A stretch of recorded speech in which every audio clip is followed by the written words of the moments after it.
12 গ্রেডে নবম জাতীয় পে স্কেলের প্রস্তাবনা পাশ হলো। কার্যকর হবে সেপ্টেম্বর মাসের 10 তারিখ থেকে। হ্যালো দর্শক, স্বাগত জানাচ্ছি আপনাকে বাংলা বার্তা চ্যানেলে। কালের কণ্ঠ পত্রিকায় একটা নিউজ প্রকাশিত হয়েছে, যেটা কিন্তু চাকরিজীবীদের জন্য খুবই গুরুত্বপূর্ণ। তাই ভিডিওটা শেষ পর্যন্ত দেখুন আর চ্যানেলটিকে সাবস্ক্রাইব করে রাখুন বাংলাদেশের সকল চাকরিজীবীদের সব খবরের আপডেট সবার আগে পেতে। আর আপনারা কে কোন ডিস্ট্রিক্ট থেকে আমাদের ভিডিওটা দেখছেন তা কমেন্ট করে জানিয়ে দিবেন। আর আজকের ভিডিও লাইক টার্গেট রেখেছি আমরা 300, তাই ভিডিওতে একটা লাইক দিয়ে দিবেন। সরকার আনুষ্ঠানিকভাবে ঘোষণা করেছেন যে নবম জাতীয় পে স্কেল আগামী 10 সেপ্টেম্বর থেকে কার্যকর হবে। নতুন পে স্কেলের ঘোষণা সরকারি চাকরিজীবীদের জন্য এক বড় ধরনের স্বস্তি এবং দেশের সরকারি খাতের ইতিহাসে এক যুগান্তকারী পরিবর্তন হিসেবে দেখা হচ্ছে।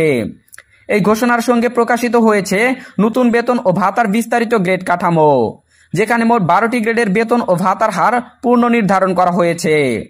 সরকারি সূত্রে জানা গেছে, কিছু গ্রেডের বেতন উল্লেখযোগ্যভাবে বৃদ্ধি করা হয়েছে যাতে কর্মচারীদের আর্থিক নিরাপত্তা আরও মজবুত হয়। আবার কিছু গ্রেডে বেতন পূর্বের তুলনায় সামান্য কমানো হয়েছে, যা মূলত বাজেট ভারসাম্য এবং সরকারি খাতের আর্থিক সুশাসন বজায় রাখার উদ্দেশ্যে। এই সমন্বয়কে সময় উপযোগী এবং টেকসই বেতন কাঠামো নিশ্চিত করার একটি গুরুত্বপূর্ণ পদক্ষেপ হিসেবে দেখা হচ্ছে। নবম পে স্কেলের সঙ্গে মহার্ঘ ভাতা সম্পর্কিত একটি বিশেষ ঘোষণা এসেছে। সরকারি কর্মকর্তারা জানিয়েছেন, নতুন কাঠামোর অধীনে মহার্ঘ ভাতা যোগ হওয়ায় সরকারি চাকরিজীবীদের মাসিক আয় বৃদ্ধি পাবে এবং তাদের জীবনমান উন্নত হবে। মহার্ঘ ভাতা কেবল আর্থিক সুবিধাই নয়, বরং সরকারি চাকরিজীবীদের সামাজিক মর্যাদা এবং পেশাগত আকর্ষণও বৃদ্ধি করবে। অর্থ মন্ত্রণালয়ের কর্মকর্তারা জানিয়েছেন, এই ভাতা ও বেতন কাঠামোর সমন্বয় কর্মচারীদের জন্য দীর্ঘমেয়াদী স্থিতিশীল অর্থনৈতিক নিরাপত্তা নিশ্চিত করবে। রাজধানী সহ সারা দেশের সরকারি চাকরিজীবীদের মধ্যে এই ঘোষণাকে ঘিরে ব্যাপক উত্তেজনা ও ইতিবাচক প্রক্রিয়া দেখা গেছে।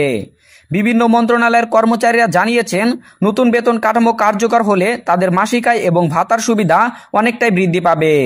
বিশেষ করে নিম্ন গ্রেডের কর্মচারীরা বলছেন যে বেতন সামান্য কম হলেও সরকারের পক্ষ থেকে প্রয়োজনীয় প্রণোদনা ও সমন্বয়মূলক ব্যবস্থা নেওয়া হয়েছে। তারা মনে করছেন, এই কাঠামো তাদের পারিবারিক আর্থিক স্থিতিশীলতা নিশ্চিত করতে এবং জীবনমান উন্নয়নে গুরুত্বপূর্ণ ভূমিকা রাখবে। অর্থনীতিবিদ ও সরকারি বিশ্লেষকরা মনে করছেন, নবম পে স্কেলের বাস্তবায়ন দেশের সরকারি খাতকে আরও দক্ষ ও কার্যকর করে তুলবে। প্রথমত, নতুন বেতন কাঠামো কর্মচারীদের প্রেরণা ও কর্মদক্ষতা বৃদ্ধিতে সহায়ক হবে।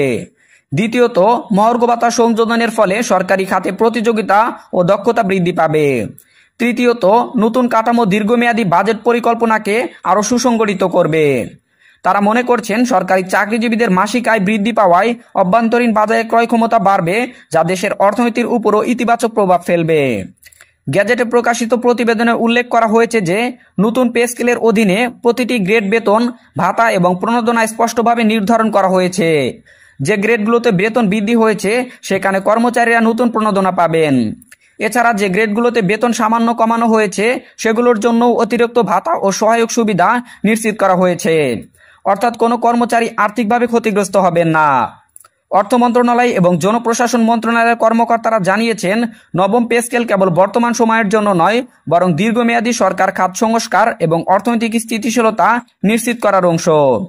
প্রধান উপদেষ্টা এবং সংশ্লিষ্ট মন্ত্রণালয়ের যৌথ বৈঠকে সিদ্ধান্ত নেওয়া হয়েছে যে আগামী কয়েক বছরের মধ্যে সরকারের খাতে আরও দক্ষ জনবল নিয়োগ এবং আধুনিকরণ প্রক্রিয়া চালু করা হবে।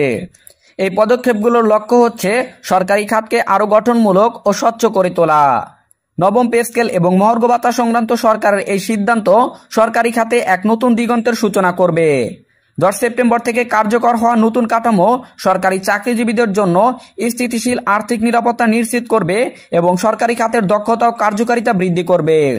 চাকরিজীবীরা এখন আশাবাদী যে এই পরিবর্তন কেবল তাদের ব্যক্তিগত জীবনে নয়, দেশের সার্বিক অর্থনৈতিক উন্নয়নেও উল্লেখযোগ্য ভূমিকা রাখবে। সরকারি কর্মকর্তা থেকে শুরু করে সাধারণ কর্মচারী পর্যন্ত সবাই এই নতুন কাঠামোর বাস্তবায়ন নিয়ে উত্তেজিত ও উদ্দীপ্ত।